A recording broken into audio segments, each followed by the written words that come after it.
साथियों नमस्कार। आज की इस क्लास में भारतीय संविधान एवं राज्य व्यवस्था के अंतर्गत हम एक ऐसे टॉपिक को कवर करेंगे जहां से आप किसी भी एग्जाम्स की तैयारी क्यों ना कर रहे हो, प्रश्न आना लगभग तय होता है। प्रत्येक एग्जाम में यहां से प्रश्न आता है और उस टॉपिक का नाम है संविधान सभा। आज के सेशन में संविधान सभा की ऐतिहासिक पृष्ठभूमि, संविधान सभा की मांग, पहली बार अंग्रेज संविधान सभा की भारतीयों की जो मांग थी उसको कब स्वीकार करेंगे, अगस्त प्रस्ताव भारत में आएगा, क्रिप्स मिशन आएगा, कैबिनेट मिशन आएगा और अंततः कैबिनेट मिशन की सिफारिशों के आधार पर भारत में एक संविधान सभा का गठन होगा। इन सारे बिंदुओं पर विस्तार से चर्चा करने के लिए मैं हूं लोकेश डागोर और आप देख रहे हैं पॉलिटी गुरुजी यूट्यूब चैनल। साथियों, सबसे पहले आज की क्लास में हम जिन जिन बिंदुओं पर विस्तार से चर्चा करेंगे उन बिंदुओं पर आप एक बार दृष्टि डालें। सबसे पहले संविधान सभा की भारत में मांग, संविधान सभा की मांग के बाद संविधान सभा की एक ऐतिहासिक पृष्ठभूमि, थोड़ा हिस्ट्री के पॉइंट ऑफ व्यू से भी हम चर्चा करेंगे। इसके बाद अगस्त प्रस्ताव आएगा 8 अगस्त 1940 को, क्लियर है। इसके बाद भारत में संविधान सभा के गठन के लिए क्रिप्स मिशन आएगा 1942 में। कब आएगा? 1942। और अंततः कैबिनेट मिशन आएगा 1946 में और उसकी सिफारिशों के आधार पर अंततः भारत में एक परिणाम स्वरूप संविधान सभा का गठन हो जाएगा। संविधान सभा में किस किस प्रकार सदस्य थे, महिला सदस्यों की संख्या कितनी थी, देशी रियासतों से संख्या कितनी थी और आपके जो चीफ कमिश्नर प्रांत हुआ करते थे उन पर सदस्यों को लेकर विस्तार से चर्चा करेंगे। सबसे पहले एक बार आप ऐतिहासिक पृष्ठभूमि या भारत में संविधान सभा की मांग पर हम बात कर लें। देखो, संविधान सभा की अगर पहली मांग की हम बात करें कि सर्वप्रथम पहला व्यक्ति कौन है, देखो इसमें थोड़ा कंफ्यूजन भी है। कोई जगह आपको 1942 में एम.एन. रॉय का नाम भी मिलेगा कि एम.एन. रॉय, जिसको क्या माना है भाई, इनको पहला व्यक्ति माना है जिन्होंने संविधान सभा की मांग की। लेकिन इससे पहले भी अगर हम बात करें तो देखो, स्वराज प्रस्ताव या स्वराज विधेयक जो प्रस्तुत करेंगे वो किया था आपके बाल गंगाधर तिलक जी ने। और बाल गंगाधर तिलक जी ने एक नारा भी दिया था, स्वराज मेरा जन्मसिद्ध अधिकार है और मैं इसे लेकर रहूंगा। ये नारा किसका है? ये बाल गंगाधर तिलक जी का है। तो 1895 में पहली बार बाल गंगाधर तिलक हैं जो स्वराज विधेयक में भारतीयों के लिए एक अलग से संविधान की मांग दिखाई देती है उनके स्वराज विधेयक में। आपको पता है 1922 में असहयोग आंदोलन किया गया था महात्मा गांधी जी के द्वारा और उनके द्वारा एक कथन कहा जाता है और गांधी जी का एक एक कथन एग्जाम के पॉइंट ऑफ व्यू से बहुत इंपॉर्टेंट है। और काफी एग्जाम में गांधी जी का ये जो कथन है ना कि भारतीयों का संविधान भारतीयों की इच्छा के अनुरूप होगा, अर्थात जो भारतीय हैं वो स्वयं संविधान बनाएंगे खुद के लिए, कोई और नहीं बनाएगा उनके लिए, अंग्रेज आकर नहीं बनाएंगे संविधान। तो ये कहने वाले गांधी जी हैं असहयोग आंदोलन के दौरान। 5 जनवरी 1922 में असहयोग आंदोलन में गांधी जी स्वयं कहते हैं और ये उनका कथन एक प्रश्न बनकर आ जाता है आपके सामने। तो गांधी जी कहते हैं कि भारतीयों का संविधान भारतीयों की इच्छा के अनुरूप होगा, इसको आप इंपॉर्टेंट लगा लेना है। और ये कथन कहने वाले थे आपके महात्मा गांधी जी। इससे भी पता चलता है कि गांधी जी ने असहयोग आंदोलन के दौरान क्या कर दिया भाई, संविधान की मांग कर दी। इसके बाद 1928 में, देखो इससे पहले थोड़ा आप पढ़ें, 1919 का एक भारत शासन अधिनियम आता है। 1919 का भारत शासन अधिनियम, क्लियर। और ये जो भारत शासन अधिनियम है इसको आप एक नाम से और जानते हो, मॉन्टेग्यू-चेम्सफोर्ड सुधार अधिनियम, क्लियर है, मॉन्टेग्यू-चेम्सफोर्ड सुधार अधिनियम। अब इसमें जो प्रस्ताव थे ना वो तो काफी थे, लेकिन हमारे पॉइंट ऑफ व्यू से एक इसमें एक प्रस्ताव आता है, जो अभी मैं इसको कनेक्ट करूंगा संविधान सभा से। उसका एक प्रस्ताव है इसमें कि इसमें एक प्रस्ताव था कि प्रति 10 वर्ष के बाद एक वैधानिक आयोग का गठन होगा। प्रति 10 वर्ष बाद एक वैधानिक आयोग आएगा यहां पर, जो भारत में राजनीतिक सुधारों की क्या करेगा भाई, जांच करेगा। और इसी जांच के लिए एक आता है 1927, 1928, 1927 में इसका गठन होगा और भारत में 1928 में आएगा और इसका नाम होता है साइमन कमीशन। आपको जब आप हिस्ट्री पढ़ते हो तो आपको पता है साइमन कमीशन का विरोध भी होता है, और साइमन कमीशन का विरोध का कारण कई एग्जामों में पूछ लिया गया है। और साइमन कमीशन का विरोध का कारण होता है कि इसमें एक भी भारतीय सदस्य नहीं था, एक भी भारतीय सदस्य नहीं था। सभी की सभी जो सदस्य थे वो कौन थे भाई, अंग्रेज थे, और इसलिए इसका विरोध होता है। क्लियर है? ये बात थोड़ा आप हिस्ट्री के पॉइंट ऑफ व्यू से समझ लें, क्योंकि ये बात हिस्ट्री के पॉइंट ऑफ व्यू से अच्छी है, क्योंकि 10 वर्ष बाद एक वैधानिक आयोग आएगा और इसी के परिणाम स्वरूप आप देखते हो कि 1927 में एक आयोग का गठन होता है और ये आयोग आगे चल के 1928 में इसका भारत में हो जाता है विरोध। ये कुछ बातें हैं जो आपको याद होनी चाहिए। अब यहां जैसे इसका विरोध होगा तो अंग्रेज कहेंगे कि भाई भारतीयों को इसमें जो शामिल नहीं किया है उसका कारण क्या है। उसका कारण है कि भारतीयों को संविधान के बारे में जानकारी नहीं है। क्लियर है?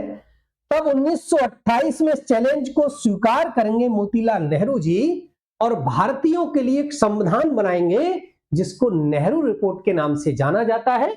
ये आपकी 1928 में आती है नेहरू रिपोर्ट। इसके बाद में एक व्यक्ति है एमएन रॉय, जिनको भारत में मार्क्सवाद एवं नव मानववाद के जनक भी माना जाता है। ये 1934 में भारतीयों के लिए संविधान सभा के गठन का प्रस्ताव प्रस्तुत करेंगे। 1935 में भारतीय राष्ट्रीय कांग्रेस आधिकारिक तौर पर संविधान सभा के गठन की मांग करती है। ये जो कुछ भाषा शैली है ना, तो ये इसी प्रकार प्रश्नों में पूछी गई है, इसलिए इसी प्रकार में लेकर आया हूं, क्योंकि एग्जाम में पूछा गया है कि आधिकारिक तौर पर संविधान सभा के गठन की मांग कांग्रेस ने कब की, 1935 में। क्लियर? इसके बाद 1938 1938 में कांग्रेस का एक हरिपुरा अधिवेशन होगा जिसमें जवाहरलाल नेहरू वयस्क मताधिकार के आधार पर संविधान सभा की मांग करेंगे। और यही प्रश्न पूछ लिया है एग्जाम में कि वयस्क मताधिकार के आधार पर पहली बार भारतीयों के लिए संविधान सभा की मांग करने वाला व्यक्ति कौन है? आपका आंसर होगा नेहरू जी। जवाहरलाल नेहरू जी हैं जो वयस्क मताधिकार के आधार पर पहली बार संविधान सभा के गठन की मांग करते हैं। यस, 1938 आ चुका है और 1938 आते आते आपको पता है कि हमने पढ़ लिया कि नेहरू जी हैं जो वयस्क मताधिकार के आधार पर संविधान सभा की मांग करेंगे। अब ये जो हमने थोड़ा सा क्रम देखा, वो क्रम देखा 1895 में पहली बार बाल गंगाधर तिलक जी करेंगे और 1895 से लेकर 1938 तक हमने केवल और केवल मांग पढ़ी है कि भारतीय इतने समय से मात्र मांग करते आ रहे थे अंग्रेजों से कि भाई हमारी संविधान सभा है, भारतीयों के लिए संविधान बनाना है तो भारतीय बनाएंगे, इतनी सी बात है, स्वीकार कर लो। लेकिन स्वीकार नहीं कर रहे हैं। 1939 से लेकर और 1945 का आपको दौर पता है, और ये जो दौर आता है ये है आपका सेकेंड वर्ल्ड वॉर, द्वितीय विश्व युद्ध हो जाता है। क्लियर? और द्वितीय विश्व युद्ध होगा और द्वितीय विश्व युद्ध होने के बाद जैसे ही ब्रिटेन हारने लगेगा तो उसको किसकी जरूरत पड़ेगी भाई? सेना की। सेना की जरूरत पड़ेगी और वो अपने अपने जहां उपनिवेश थे, जिसमें भारत भी एक उपनिवेश हुआ करता था, वहां से सेना की डिमांड करेगा। अब तत्कालीन जो कांग्रेस के प्रमुख नेता थे, जिनमें मैं गांधी जी की अगर बात करूं, गांधी जी जिनको अंग्रेजी सेना में भर्ती कराने वाले सार्जेंट की संज्ञा दी जाती थी, वो गांधी जी भी मना कर देंगे अंग्रेजों से कि अब हम आपके सेकेंड वर्ल्ड वॉर में किसी भी प्रकार की सैन्य सहायता नहीं देंगे। अंततः इस बात पर सहमति बनती है और पहली बार, तो यहां से प्रश्न बनता है कि पहली बार अंग्रेजों ने भारतीयों के लिए संविधान सभा की मांग को स्वीकार किया। क्लियर है? एग्जामिनर आपसे पूछे कि अंग्रेजों ने पहली बार भारतीयों के लिए संविधान सभा की मांग को स्वीकार किया, तो वो कौन सा प्रस्ताव था? वो था आपका अगस्त प्रस्ताव, जो कि कब आया? 8 अगस्त 1940। और अगस्त में आने के कारण इसका नाम क्या हो गया भाई? इसका नाम हो गया आपका अगस्त प्रस्ताव। क्लियर है? पहली बार अगर अंग्रेज स्वीकार करेंगे तो वो मांग को स्वीकार करेंगे कब भाई? अगस्त प्रस्ताव में। लेकिन इसमें संविधान सभा नामक कोई शब्द नहीं था, संविधान सभा का उल्लेख नहीं किया, सिर्फ इतना कह दिया कि ठीक है भाई, आप इतने समय से जो संविधान की मांग कर रहे थे, उस संविधान की मांग को हम क्या कर लेते हैं? स्वीकार कर लेते हैं। इसके बाद एक प्रस्ताव आएगा और वो प्रस्ताव है क्रिप्स मिशन। क्या है भाई? क्रिप्स मिशन आएगा। क्रिप्स मिशन में आपको पता होगा 1942 कब है? 1942 30 मार्च 1942 को कब आता है? देखो 30 मार्च 1942 में एक डेलीगेट्स आता है, जिसको क्या नाम दिया भाई? Cripps mission. इसके अध्यक्ष थे स्टैफोर्ड क्रिप्स। क्या थे? स्टैफोर्ड क्रिप्स इसके अध्यक्ष थे, इसलिए इस मिशन को नाम दे दिया हमने क्या? Cripps mission. Cripps mission Bharat में आएगा क्योंकि अगस्त प्रस्ताव में अंग्रेज पहले स्वीकार कर चुके हैं कि क्या करेंगे हम भाई? आपके लिए संविधान निर्माण करेंगे, लेकिन संविधान सभा की बात नहीं करता है। इसमें पहली बार भारतीयों के लिए संविधान सभा की मांग को स्वीकार करेंगे। संविधान सभा का गठन होगा और गठन का तरीका रखा इन्होंने अप्रत्यक्ष, और अप्रत्यक्ष के साथ एक बात और कही, तो वो कही गठन करेंगे हम प्रांतीय विधान मंडलों के निम्न सदन के सदस्य द्वारा। कि प्रांतीय विधान मंडल के जो निम्न सदन के सदस्य रहेंगे, वो निम्न सदन के सदस्यों से हम क्या करेंगे? आपका प्रांतीय विधानमंडल के निम्न सदन के सदस्यों द्वारा गठन किया जाएगा। क्लियर?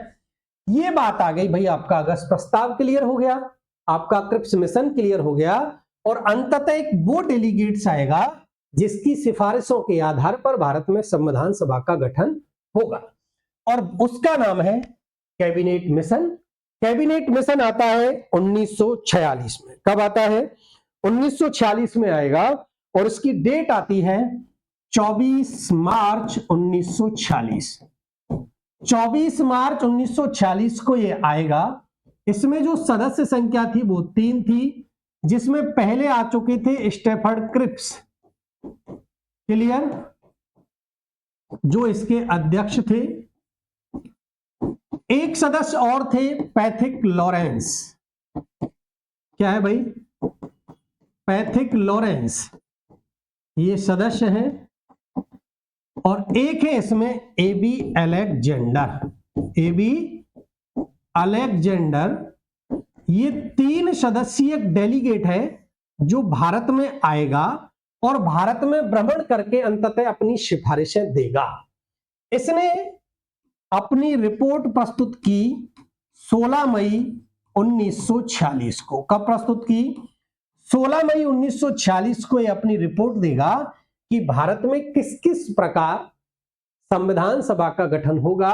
और 1946 का वो दौर है क्योंकि 1945 में आपको पता है संयुक्त राष्ट्र संघ का गठन भी हो जाएगा, द्वितीय विश्व युद्ध समाप्त हो जाएगा, और यूएनओ के द्वारा स्पष्ट रूप से हिदायत दी गई थी कि भाई उपनिवेशों को क्या करना है, आजादी प्रदान करनी है। क्लियर है। सेकेंड वर्ल्ड वॉर समाप्त हो चुका है और 1946 में कैबिनेट मिशन भारत में आएगा, संविधान सभा का गठन करेगा। और यहां से जो प्रश्न बनते हैं वो सबसे अच्छा प्रश्न बनता है कि निम्न में से किस मिशन के द्वारा भारत में संविधान सभा का गठन हुआ। अगस्त प्रस्ताव, क्रिप्स मिशन, कैबिनेट मिशन। तो कैबिनेट मिशन की सिफारिशों के आधार पर भारत में अंततः संविधान सभा का गठन हो जाएगा।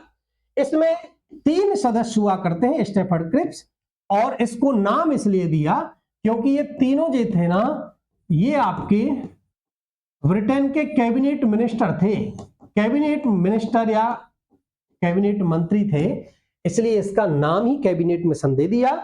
24 मार्च 46 को भारत में आएगा, रिपोर्ट देगा 16 मई 1946 को। क्या क्या इसकी प्रमुख सिफारिशें थी, एक बार उन पर चर्चा कर लेते हैं। देखो, भारत में आएगा, घूमेगा, और घूमने के बाद किस किस प्रकार से भारत में संविधान सभा के सदस्यों का गठन हो सकता है, क्योंकि विशाल भूभाग और विशाल जनसंख्या वाले, और मैं कहूं उस समय अधिकतर जो जनसंख्या थी वो असाक्षर भी थी, शिक्षा का स्तर किस प्रकार रहा होगा उस समय। उस भारत में प्रत्यक्ष रूप से निर्वाचन तो संभव था नहीं, तो उस समय सबसे पहली सिफारिश देगा वो कि अप्रत्यक्ष रूप से निर्वाचन होना है। क्लियर, अप्रत्यक्ष रूप से निर्वाचन होगा। दूसरी बात, क्रिप्स मिशन में जिस बात को कहा वो है कि प्रांतीय विधानमंडल के निम्न सदन के सदस्यों द्वारा, प्रांतीय विधान मंडल के निम्न सदन के सदस्यों द्वारा आपको इलेक्शन करना है। निम्न सदन के सदस्यों द्वारा आपका इलेक्शन होना है। एक ये क्या करेगा, सदस्य संख्या का निर्धारण करेगा, और इसके द्वारा सदस्य संख्या निर्धारित की जाएगी, वो की जाएगी। देखो, सदस्य संख्या का निर्धारण होगा और सदस्य संख्या का निर्धारण किया जाएगा प्रति 10 लाख पर एक सदस्य, प्रति 10 लाख पर एक सदस्य होगा। ये आपका क्या है भाई, सदस्य संख्या है। सदस्यों की जो संख्या निकल के आती है ये तय करता है 389 सदस्य होंगे। 389 सदस्यों में से 296 होंगे ब्रिटिश प्रांतों से और 93 होंगे देशी रियासतों से। 296 का भी डिवाइडेशन इसने 292 ब्रिटिश प्रांत और 4 चीफ कमिश्नर प्रांतों में किया। इसके बारे में डिटेल डिस्कस कर लेंगे। और क्या क्या कहा इसने भाई, आनुपातिक प्रतिनिधित्व के आधार पर क्या कर दिया भाई, आनुपातिक प्रतिनिधित्व के आधार पर, आनुपातिक प्रतिनिधित्व के आधार पर 3 श्रेणियों में डिवाइडेशन किया। क्या किया भाई, 3 श्रेणी बनाई और 3 श्रेणियों में विभाजन किया, जिसमें एक थी आपकी मुस्लिम, एक थी आपकी सिख और एक थी आपकी सामान्य। और इसने सीटों का डिवाइडेशन किया, मुस्लिमों के लिए 78, सिखों के लिए 4 और सामान्य के लिए 210। इस प्रकार 78, 4, 82 और 10, 92। ये आपके 292 सदस्यों का विभाजन था। 4 सदस्यों की बात करें तो 4 चीफ कमिश्नर प्रांत हुआ करते थे, 4 चीफ कमिश्नर प्रांत। और 4 चीफ कमिश्नर जो प्रांत थे वो थे आपके अजमेर, मेरवाड़ा, बलूचिस्तान, एक था आपका कुर्ग और एक था आपका दिल्ली। ये 4 चीफ कमिश्नर प्रांत थे जहां से एक एक सदस्य उन्होंने लिया। और इसमें चीफ कमिश्नर प्रांतों से इलेक्ट होने वाले जो कैंडिडेट्स की संख्या थी वो थी 4। तो 4 चीफ कमिश्नर प्रांत हुआ करते थे। श्रेणियों का डिवाइडेशन किया 3 में, मुस्लिम के लिए 78 सीट रिजर्व कर दी, सिखों के लिए 4 कर दी और सामान्य के लिए 210 सीट रिजर्व कर दी। ये वो सारी सिफारिशें हैं जो कैबिनेट मिशन ने आकर भारत में संविधान सभा का गठन किस प्रकार होगा उसके लिए दी।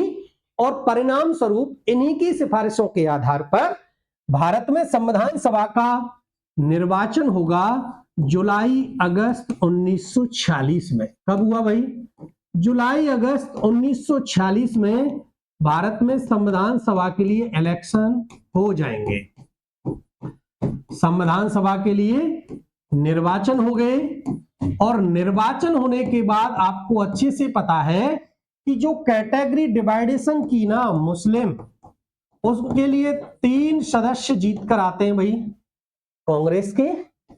सिखों के लिए जो 4 सीट रिजर्व की थी उसमें से भी 3 सदस्य आते हैं, और सामान्य जिसमें 210 सीट थी उसमें 199 सदस्य जीत के आते हैं, और चीफ कमिश्नर प्रांतों से भी कांग्रेस के सदस्य होते हैं आपके 3।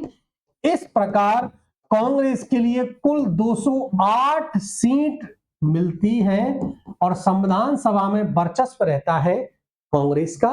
जैसे ही कांग्रेस का वर्चस्व होगा, मुस्लिम लीग इसको अस्वीकार कर देगी। ये कुछ सिफारिशें थी जो आप नोट कर सकते हैं। एक बार मैं आपको रिवाइज करा दूं कैबिनेट मिशन थोड़ा डिटेल में। देखो, कैबिनेट मिशन भारत में आएगा 24 मार्च 1946 को। सदस्य होते हैं इसमें 3, स्टेफर्ड क्रिप्स है, एबी अलेक्जेंडर है और पैट्रिक लॉरेंस है।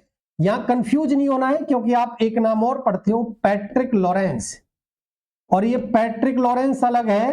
पैट्रिक लॉरेंस आप पढ़ोगे 1857 की क्रांति में, और ये है पैट्रिक लॉरेंस। क्लियर? ये 3 सदस्यीय आयोग था। डेलीगेट्स आएगा, भारत में घूमेगा और अपनी सिफारिशें देगा। और सबसे पहली सिफारिश के इलेक्शन हम करेंगे भाई अप्रत्यक्ष रूप से। प्रांतीय विधानमंडल के निम्न सदन के सदस्यों के द्वारा सदस्य संख्या का निर्धारण प्रति 10 लाख पर 1 सदस्य, इन्होंने कहा 389 सदस्य संख्या निर्धारित की, जिसमें 296 ब्रिटिश प्रांतों से और 93 देसी रियासतों से। और इन देसी रियासत वालों का इलेक्शन नहीं होगा, बल्कि क्या होंगे भाई, ये राजाओं के द्वारा मनोनीत करके संविधान सभा में भेजे जाएंगे। इसने आनुपातिक प्रतिनिधित्व के आधार पर 3 श्रेणियां बनाई, मुस्लिम, सिख और सामान्य। मुस्लिमों के लिए सीट रिजर्व की 78, क्योंकि सांप्रदायिक पंचाट जब आप पढ़ते हो वो पहले ही आ चुका था, है ना, सांप्रदायिक पंचाट, उसी के आधार पर कैटेगरी का डिवाइडेशन है। मुस्लिमों के लिए 78, सिखों के लिए 4 सीटों को और सामान्य के लिए सीट रिजर्व की 210। इन्हीं सीटों में से मुस्लिमों में से 3 सीट आती है कांग्रेस को, 4 में से 3 सीट आती है सिखों की कांग्रेस को, और 210 में से सीट आती है 199, और 4 जो चीफ कमिश्नर प्रांत से उसमें से आती है 3, और कांग्रेस को कुल सीट मिलती है 208। क्लियर? इसके बाद थोड़ा सा इलेक्शन हो जाएंगे जुलाई अगस्त 1946 में, किस किस प्रकार से सीट कांग्रेस को मिलेंगी, और संविधान सभा में वर्चस्व रहेगा कांग्रेस का। मुस्लिम लीग आगे चल के इसको अस्वीकार कर देगी क्योंकि उसको सीट कम मिलती है, और पता लग जाता है कि भाई संविधान सभा में जो वर्चस्व रहने वाला है वो किसका है, कांग्रेस का है। इसके बाद थोड़ा सा हम क्लासिफिकेशन पढ़ लें कि जो उन्होंने सदस्य संख्या निर्धारित की वो थी 389, 389 सदस्यों में से देखो 296 सदस्य निर्वाचित होंगे। और एग्जामिनर किस किस प्रकार से प्रश्न पूछता है, यहां से प्रश्न पूछ लेगा कि संविधान सभा में निर्वाचित होने वाले सदस्यों की संख्या कितनी थी, आंसर होगा 296। संविधान सभा में मनोनीत होने वाले सदस्यों की संख्या कितनी थी, 93। प्रश्न पूछ लेगा देसी रियासतों से संविधान सभा में सदस्य किस प्रकार हुए, निर्वाचित हुए, मनोनीत हुए, आपका आंसर होगा मनोनीत।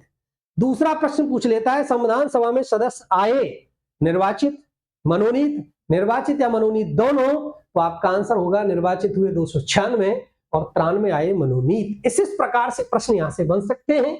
चीफ कमिश्नर प्रांतों की भी संख्या काफी बार पूछ ली है। यह आ जाता है निम्न में से कौन सा चीफ कमिश्नर प्रांत नहीं था, तो आपको याद होनी चाहिए चारों। अजमेर मेरवाड़ा, एक मुकुट बिहारी लाल भार्गव जाते हैं संविधान सभा में। बलूचिस्तान जो वर्तमान में पाकिस्तान में है, कुर्ग ये भी पाकिस्तान में है, और दिल्ली अपने यहां है। ब्रिटिश प्रांतों से बात करें 292 और 4 296। यह है आपकी सदस्य संख्या कि कैबिनेट मिशन ने भारत में संविधान सभा के लिए सदस्य संख्या निर्धारित की 389। क्लियर? इसके बाद देखो, अब ये 296 जो सदस्य हैं, मुस्लिमों के लिए आपकी सीट रिजर्व की गई थी 78 आनुपातिक प्रतिनिधित्व के आधार पर, जिनमें कांग्रेस को सीट मिलती है 3। सिखों के लिए सीट रिजर्व की गई थी 4, जिसमें कांग्रेस के लिए मिलती है 3। सामान्य के लिए जो 210 सीट रिजर्व की गई थी उसमें कांग्रेस के लिए मिलती है 199, और चीफ कमिश्नर प्रांतों के लिए सीट हुआ करती थी 4, इनमें से कांग्रेस को मिलती है 3। कांग्रेस को कुल 208 सीट मिलेंगी, जब आप इसको जोड़ोगे तो 208 निकल के आएगा, और मुस्लिम लीग की सीट थी 73 और अन्य दलों को सीट मिली 15। बात करें 16 अगस्त की तो इंपॉर्टेंट है, प्रत्यक्ष कार्यवाही दिवस मनाया जाता है क्योंकि कांग्रेस का वर्चस्व था संविधान सभा में, और संविधान सभा की जो मांग थी या इस संविधान सभा का जो इलेक्शन हुआ था इसको अस्वीकार कर दिया जाएगा मुस्लिम लीग के द्वारा, और 16 अगस्त को प्रत्यक्ष कार्यवाही दिवस के रूप में मनाया जाता है। क्लियर? यस। इसके बाद बात करें संविधान सभा में महिला सदस्य, तो संविधान सभा में महिला सदस्यों की संख्या थी 15। कितनी थी भाई? 15। संविधान सभा में महिला सदस्यों की अगर आप लिखना चाहें तो आप लिख लें, अम्मू स्वामीनाथन। कौन थी? अम्मू स्वामीनाथन। दूसरी सदस्य बेगम अय्याज रसूल। कौन थी?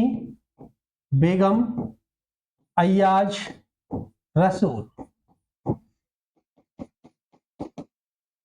दक्षिणी बेलायुधन। दक्षिणी बेलायुधन। दुर्गाबाई देशमुख।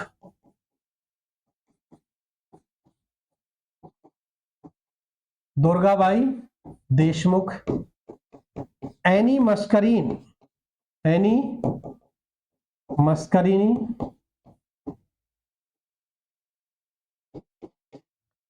हंसा मेहता। हंसा जीवराज मेहता।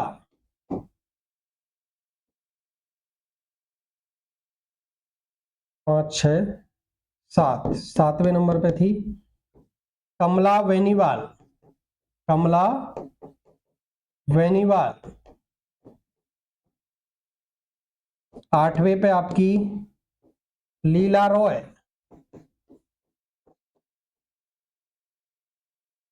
90 पे आप देखोगे मालती चौधरी। मालती चौधरी। 10वें पे पूर्णिमा बनर्जी। पूर्णिमा बनर्जी। राजकुमारी अमृता कौर। राजकुमारी अमृता कौर।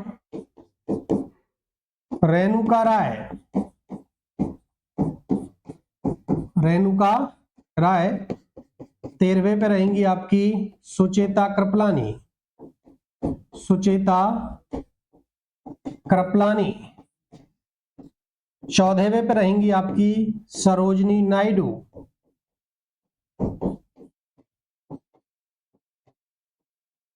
और 15वें पे है आपकी विजय लक्ष्मी पंडित। कौन है भाई? विजय लक्ष्मी पंडित।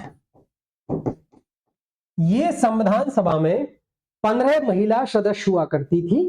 अम्मू स्वामीनाथन, बेगम अय्याज रसूल, आपकी दक्षिणी बेलायुधन, दुर्गाबाई देशमुख, एनी मस्करीन, हंसा मेहता, कमला बेनीवाल, लीला रॉय, मालती चौधरी, पूर्णिमा बनर्जी, राजकुमारी अमृता कौर, रेणुका राय, सरोजनी नायडू, सुचेता कृपलानी और विजय लक्ष्मी पंडित। ये 15 महिला सदस्य थी संविधान सभा में। आज की क्लास में हमने एक बार आप रिवीजन कर लें। सबसे पहले हमने कुछ संविधान सभा की ऐतिहासिक पृष्ठभूमि उसको एक बार पढ़ा, उसके बाद अगस्त प्रस्ताव को पढ़ा, 1940 में आएगा, क्रिप्स मिशन आएगा और कैबिनेट मिशन की कौन कौन सी सिफारिशें थी, इन सारी बातों पर डिटेल में डिस्कस कर ली। इसके बाद में संविधान सभा के कुल सदस्य थे 389, और 389 जो सदस्य हैं उनका डिवाइडेशन भी हमने पढ़ लिया था अच्छे से, किस किस प्रकार से 296 निर्वाचित होंगे और 93 मनोनीत होंगे। इसके बाद में हमने कांग्रेस को किस प्रकार सीटें मिलती हैं, कितने में से, ये भी हमने अच्छे से पढ़ लिया था। कुल 208 सीट मिलती हैं और मुस्लिम लीग 16 अगस्त को प्रत्यक्ष कार्यवाही दिवस मनाएगी। इसके बाद महिला सदस्यों पर हमने फोकस कर लिया है। आज की क्लास में बस इतना ही। मिलता हूं नेक्स्ट वीडियो में नए कंटेंट को लेकर। पार्ट 2 रहेगा, संविधान सभा में आगे चल के क्या क्या होगा, इन सारी बातों पर आगे डिटेल में डिस्कस करेंगे। जो साथी अभी तक चैनल से नहीं जुड़े हैं, नए हैं, या जो साथी आपको पता है जो चैनल से जुड़ चुके हैं, वो अपने फ्रेंड्स के साथ इस वीडियो को शेयर कर दें, चैनल को सब्सक्राइब कर लें ताकि प्रत्येक वीडियो का नोटिफिकेशन आपको समय पर मिलता रहे। बहुत बहुत धन्यवाद क्लास से जुड़ने के लिए।